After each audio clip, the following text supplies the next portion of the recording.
Hello and welcome to this episode of Demystified as we explore home cooking in a modern world. I'm Linda and I'm here with my friend Paul. Long time. It has been a very long time and I nearly forgot how to do the intro. In fact, I may have, in hindsight, not done it that well.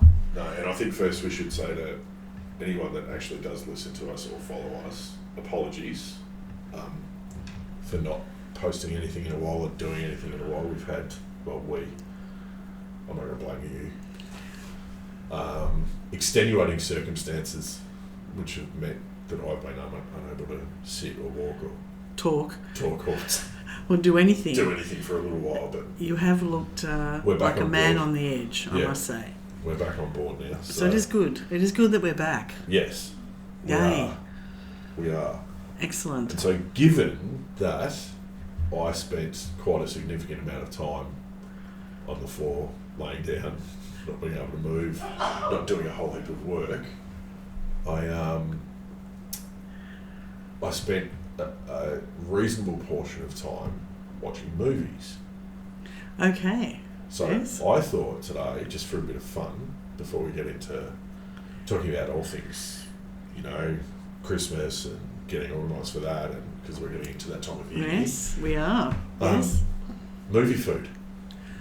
Not the food that you eat during a movie, but food that has been in movies and what your favourite movie food is.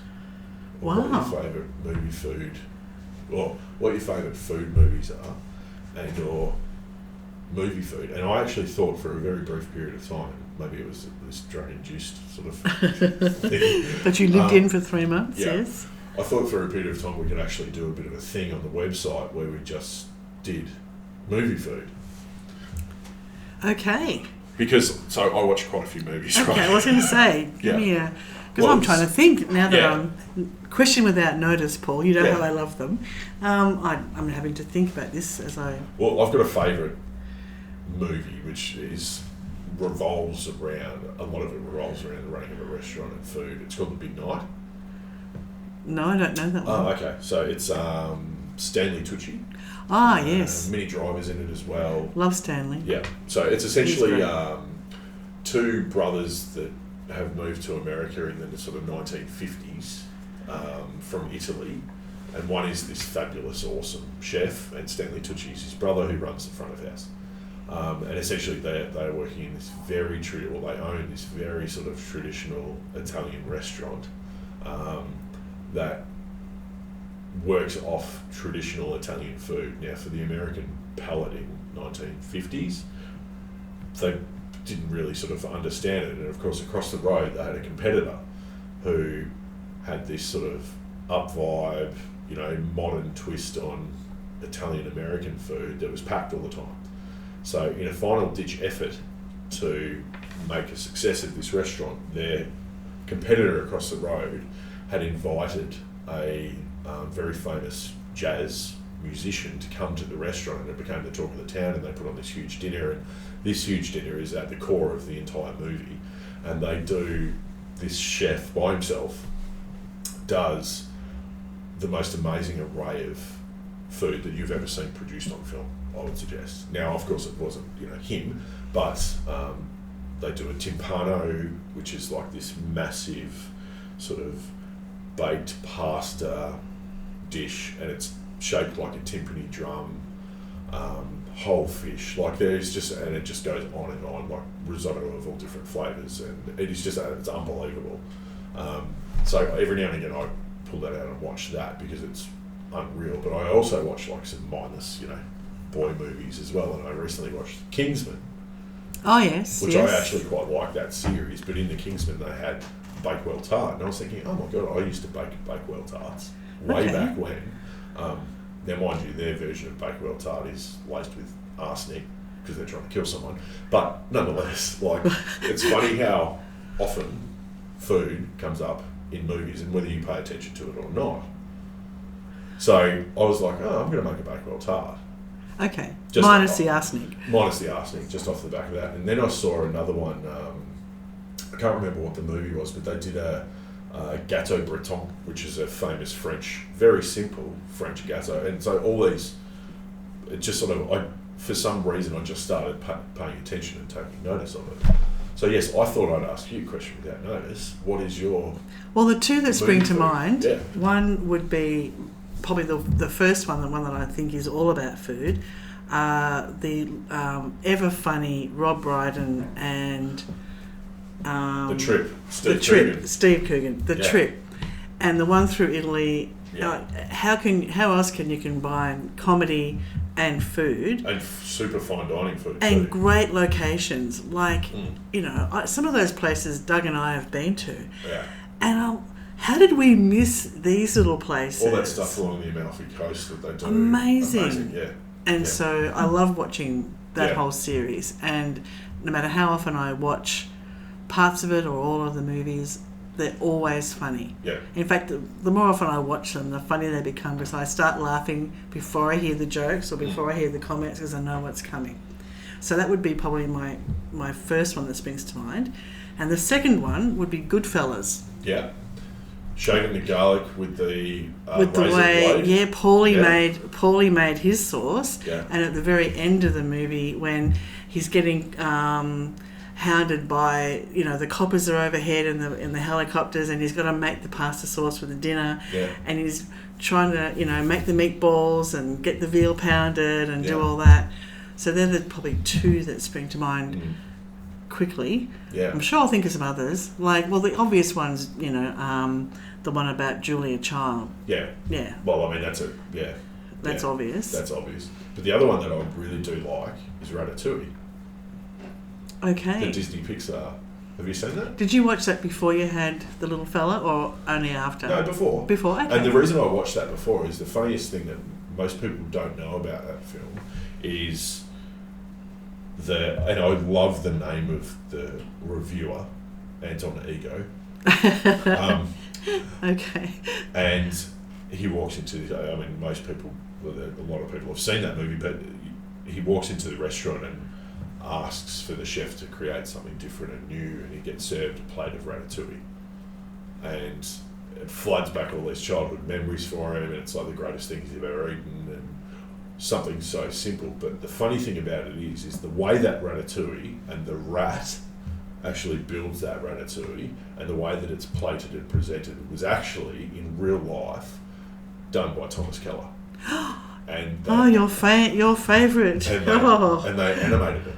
Oh, wow. So he put together this ratatouille and said, well, this is how I would do a ratatouille. And from raw to, and then showed them how he would plate it up. And then essentially what happened was that they had the rat do exactly what Thomas Keller did, and played it up in exactly the same fashion as Thomas Keller did. And that's how that came about. So because I like the backstory behind that. Yes, I think that's kind absolutely. of cool. Totally. Even for an animated movie. And the other one that I like, and it's maybe not so much cooking related, but certainly food related, is Pulp Fiction and the $5 shake. Oh yeah. Yes, well, that's milk and ice cream. What that's isn't $5. to love? Isn't that to love? But what would make the ultimate vanilla milkshake? How would you get to that end result? How do you get John Travolta's reaction? Yes. Mind you, it was induced by other things, but how would you get that reaction to making your own vanilla milkshake? So I thought, well, I wonder if we'll do movie food just for a bit of giggles. Wow, it does. Well, isn't it interesting? Do you ever? Well, maybe you do, but do you watch a movie like that and think, now I'm gonna make this? Sometimes, apart from, I know you just said about the Bakewell tart, but in the past, is that something that you get a hankering for after watching? Sometimes, sometimes with those, Italian movies, there's often food. Yeah. Sometimes. I think The Godfather had there was I can't remember if it was 1, 2, 3, or 4, or whatever, but The Godfather, they do sauce making in one of the Godfather movies. And in number 1, he'd come home and he'd be doing all this stuff, and then he'd come home to his wife and the babies and get a plate of pasta. Yeah. Which. But no, it's certainly. Would I do it immediately? No, probably not. But I've never made a proper. I think it's pronounced timpano. I'm pretty sure that's how it's pronounced. So I thought, well, like, why not now? So I might actually make one because, and it's like super involved. So inside this huge, they don't use, it's not a pot as such. It's like it's not earthenware. It's enamel cookware. It's huge, right? It's massive. It's the size of a drum. And there's pasta, there's boiled egg, there's meatballs, there's like sausage, there's like, I don't even know what the traditional recipe is, but just like seeing them ache over this final part of, and it's not the final part, I mean, this food in the big night of the movie, this whole dinner goes on for the majority of the film, really. Like, it's the central sort of part of the film. And spoiler alert for people that haven't seen it, but the guy that said he was going to invite the famous jazz musician Louis Prima, he didn't end up inviting him on purpose because he wanted the restaurant to shut down so they would go and work for him, because this guy, and Stanley Tucci's brother, is a much better chef than his chefs. So he wanted them to shut down so he could hire them. Oh. Yeah, so it's a bit sad. Yeah. But nonetheless, like, the food, if you ever want to do a good foodie film, that is absolutely brilliant to watch. It's one of the best foodie films I've ever seen. One of my beautiful friends, George, is Maltese. He does something very similar, but they encase it in pastry. Yeah. That's what keeps it together. And then inside that, you've got pasta, sausage, egg, meat sauce, a whole range of things. Yeah. And we nickname it the brick. Yeah. Because even a small piece is like a huge meal in itself. Yeah. But that's interesting because I get more when I'm watching movies. We watched something the other day, and it was in New York, and the guy grabbed a New York pretzel. Yeah. And all those memories of travelling and being in New York, and I looked at Doug and I said, last time we were there, we're only there for 4 days with the boys, we didn't have a pretzel. Damn it, I forgot. Yeah. And then you have a hankering for it. Yeah. And of course we don't have them anything like that here. Yeah. Like nothing like that here. But that lovely saltiness that you get. You're going to go to New York soon. Yes, I am. Yeah. Have one. I have to get a pretzel. Have one and take a photo. What I'm really lining up for is a bagel. A proper New York bagel, like, is something that and a friend of mine said some of the best oysters he's ever had was sort of in this street side oyster bar in New York. So I'm there for a weekend without having to work. So I'm trying to map out my food journey.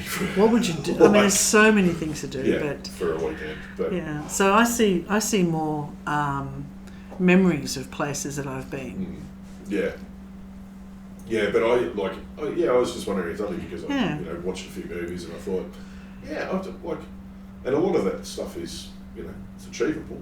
So we might give a timpano a go. It'll be an hour-long video, and the way that they ache over, like, when it's time for it to come out of its mold and stuff, like, they knock on the top of it. It's got to have a certain hollow sound, and it's just like, it's brilliant. And the opening scenes of that movie, oh wow, okay, unbelievable. There's 2 customers in their whole restaurant, and they order seafood risotto, and they had a promo going at the time that order a main course, and remember, this is 1950s America, order a main course and you get a free side of spaghetti and meatballs, and they're essentially stupid American customers, even though they've ordered risotto, are still asking for the side of American meat, the side of spaghetti and meatballs, and the Italian chef is like, why?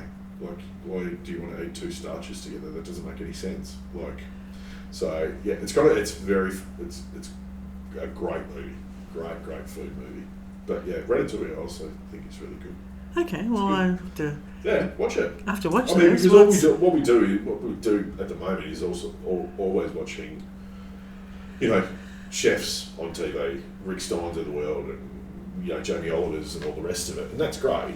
But sometimes a different way of, and it's good to just pick up when it comes in, and how much food does play a role in a lot of different films. Yeah. Like the Goodfellas, that one where he's in prison, and because he's got all the time in the world, and he sits there and he shaves the garlic, like with a razor blade, so that it almost like melts when he puts it in the oil, and it just doesn't exist. And it's part of the dialogue of the movie, explaining this. You know, his love of the food. Yeah. And I know it wasn't a movie, but all through the Sopranos, yeah, it's always involving food of some sort. Yeah. And then after certain scenes, you don't want to buy sausages for a long time. Mm. Well, what's that? I made a fatal error one day. I had a day off from work, and it was because my day off used to be like a Monday, and this was back in the days where Netflix wasn't around and you had to go to the DVD store. For those people that don't know what that is, it's like a video shop. So where anyone under the age of 21, where you actually hire a movie on a tape or a disc, and you pay for it. Right, so this is pre-dated. And you carry it home. And you carry it home. Put it into your machine, right side down, so that. And you've got to rewind it before you take it back. Anyway, or it was either that, or I was a bit slow on the uptake with Netflix. I'm not sure yet, because I don't know how long ago it was, but I think it was when I was living up in the bush. So it's probably borderline when Netflix started. Anyway, I saw and I picked a movie just off the back of the cover on the DVD. I had no idea what it was about. Now, I am fundamentally not opposed, but I just have an absolute disdain and dislike for musicals. It's not my thing. I didn't know that. Yeah, no. I love musicals. I can't stand them. My partner loves them. I cannot, I don't understand why you need to sing the words when you could just say them. It doesn't make any sense. Don't go see Hamilton. Yeah. Even though it's absolutely brilliant. I reckon you like Hamilton for the music. No. I wouldn't, I like Queen, but I'm not going to go see We Will Rock You. You can stick it. I'm not interested in it at all. Right? Okay. How do you really feel, Paul? Yeah, no, I hate it. Right. Anyway, so I picked this DVD or this movie up off the shelf, and I'm like, yep, this is my day off. It was wet, cold, windy. I'm not going out. I'm going to lie on the couch and I'm going to watch the movie. So anyway, put this movie in, start watching it. It opens with a musical number, and I'm like, oh no, what's going on here? And of course, now I've committed to it. I'm under the blanket. I don't want to get up and take the movie back. And so it's I can't remember the name, Sweeney Todd or something like that. Oh, right. And of course. Yeah. And so it turns out, Johnny Depp version? Yeah, I did. Yes. I think I did watch the majority of it. I'm not sure that I made it all the way through because I just find it annoying when people can talk rather than sing. But and I'm a music lover. I know. But that annoys me. Anyway, and so he ends up, from memory, he grinds up people and puts them into pies and sells them. And it wasn't until that's a good food movie. He didn't grind up enough and there was a finger or a fingernail. And that's how they got caught in the end. Oh, okay. I went, because these pies were the best pies. The best pies in the whole part of London. A bit of cannibalism, eh? On your Monday off for a food movie? Why not? But that's a food movie. Yes, and it was also a musical. Yes, so if you're not a fan of musicals, stick clear of that one. Just steer clear. Just horrible, horrific musicals are. Ugh, can't stand them. And you're going to New York. What a shame, because there'll be so many really good ones. I'm actually wondering if I might get into... Book now for Blue Note, jazz. I'm not attending anything that's got to do with anything to do with a musical. No, Blue Note's jazz club. Oh, right. Fantastic. I'm actually thinking a little bit more sort of boyish than that. What I'm trying to do is figure out when either some pre-NBA season games have started or if the NBA has started. And I might see if I can get into Madison Square Garden and watch an NBA game. So go do some sport. And is hockey played in Quebec? I don't know. That'd be interesting to see. Ice hockey would be great. But yeah, so anyway, yes, I thought movie food, considering how many movies I watched in the past little while, because there was very little else I could do. But you were a bit of a space cadet, I must say. Well, I had a big hole cut in my back. That's right. Yeah. And you were on all sorts of medications. Yeah. No wonder you were a space cadet, but it was at times troubling. So it's good to see you looking robust and healthy again. Yeah, we're back. So, yeah, get some inspiration from movies. I'd also like us to talk about the things that you can make for home movie nights. Oh, yeah. You know, like popcorn would be the obvious one, even though But you can jazz up popcorn. So I recently did jazzing up popcorn is exactly where I was going with that. Yeah, I recently did something. A lot of people do the caramel thing with popcorn. Yeah. Yeah. Okay. And it's funny actually. We must be talking rather than movies. We must be talking about the things I hate because I can't stand popcorn. I like it when it's covered in caramel. No, I love corn. I love polenta. Yes. I like cornbread. Anything just can't stand popped. But popcorn. Yeah. No, but I recently did a recipe for popcorn, which was, so you cook your popcorn, and I've never understood why people buy microwave popcorn, by the way. That thing, I just don't get it, right? You can cook popcorn so easily from corn kernels at home. You can cook exactly the amount that you want. There's no bag with a hunk of metal in it going into the microwave. You ever pulled apart a popcorn bag? No, I don't. Yeah. No, I haven't. Anyway, so you cook your popcorn. While that's happening, you make some brown butter on your stovetop. Mm-hmm. Yeah. And then you melt some white chocolate. And then you put the brown butter in the white chocolate and you mix it all up together. And you lay your popcorn out on a big baking tray. And you drizzle over the brown butter white chocolate, and then you just stick it in the fridge for like 5 minutes, just till it gets like semi-set, and you have brown butter white chocolate popcorn. That's good popcorn. I didn't think you. Well, okay, white chocolate. No, I don't. I know because I had to develop recipes for a microwave. Oh, okay, because I love white chocolate, as you know. But can you make savoury popcorn? Like I'm thinking. Yeah, or you chili, put spice mixes. Yeah, exactly. Yeah. Sort of a Moroccan or a Middle Eastern spice mix and make it really savoury and moorish. You can make your own, like, pizza shapes popcorn. Figure out what's in the pizza shapes mix and add that to your popcorn. Yeah, you can add anything to popcorn. Okay. Well, it'd be nice to maybe make some savoury ones and see how they go. And things for... Yeah, what do you eat at movie nights? Yeah, when you're doing it yourself and giving a little treat. Yeah. What do you make? When we're having movie nights at home. Yeah. Well, Doug and I tend to go to the movies. Oh, yeah, that's true. Yeah. We tend to go a lot. We went and saw 3,000 Years of Longing the other day at our favourite little Sun Theatre down in Yarra. So even when you go to the movies, food's involved, right? Yeah, because it's very always... rarely sit there and... No, it's always... For us, it's a soft top. It's a ice cream. I don't buy popcorn normally. Yeah.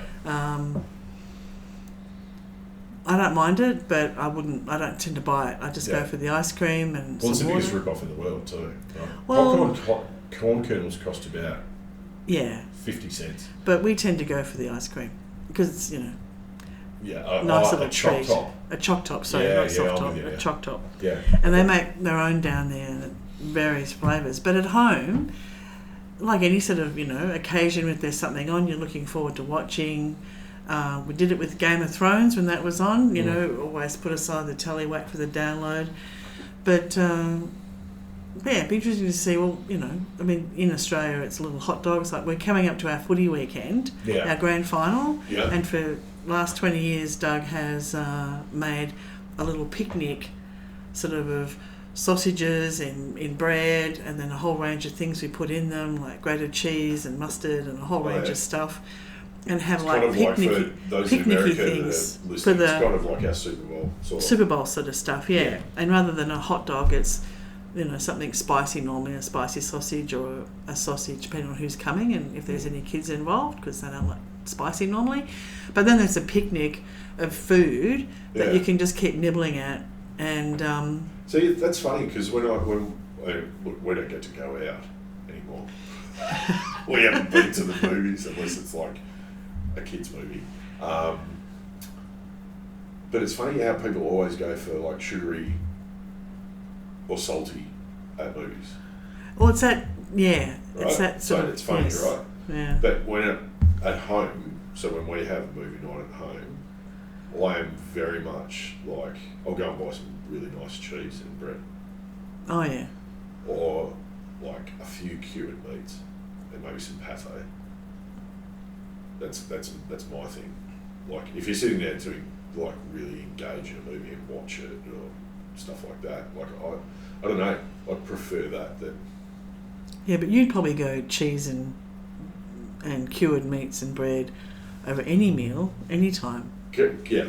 Really? Yes, that's true. Yeah. Any cured pork product is good. Yes, and most cheeses, Yeah. I'd say you'd rank those. That's any true. sort of get together. I mean, I haven't had it But that's all right. I mean, you can do whatever you like. But that's what we're doing. Like in a couple of days' time, it's our AFL Grand Final, and Dougie will be rolling out, working out who's coming around for the afternoon, and. Maybe we should do a few themed things on the website. We can do movie food and sport event food and things that are easy to prepare, easy to warm up or have, and really easy to eat, and you can help yourself. Yeah. Because the last thing you want to be doing is out in the kitchen for ages, and you miss the goal, you miss the finish, you miss the that tension. Previously, back in another life, we would have massive grand final parties, so like our Super Bowl parties, with like 50 or 60 blokes there, and I would be manning 5 barbecues just to feed them all. And how much fun was that for you? Well, it was all right for a couple of years, but then I kept missing the games. Yes. And my team was in the game, and my team was in the finals 2 years running, and I missed the game totally. And one year, I think we only lost by like 9 points, and I totally missed the game. So I actually ended up missing at least like 5 grand finals, just because I had so much work to do. Well, luckily your team has won so many grand finals. You've had plenty of opportunity, whereas mine's only won one in its entire history. Well, because it's anyway, we won't go there. A rubbish team. Anyway. But but that would be good. Something that you can make. Yeah. That's that kind of theme. Yeah. And we will do a Bakewell tart and timpano, and I'm going to have a search for some other food that is featured in movies, and we'll make it real. So people can do it. Well, it'll be good to see you cooking, because it has been about 3 months since you've been in front of a kitchen for a while. Yeah. I need to get a trolley for my shopping because I can't carry it anymore. It's like I've aged 10 years in a couple of months. It's ridiculous. No, it'll come back. Yeah, it will. As soon as you get that sorted. Anyway. So well done. So it's good to see you. And you. And for everyone listening, happy cooking. Until next time, take care. Bye, everybody. See you later. Thanks for listening to this podcast as we explore home cooking in a modern world. We'd love you to subscribe, and for more information, please go to our website, cookingwithsteam.com.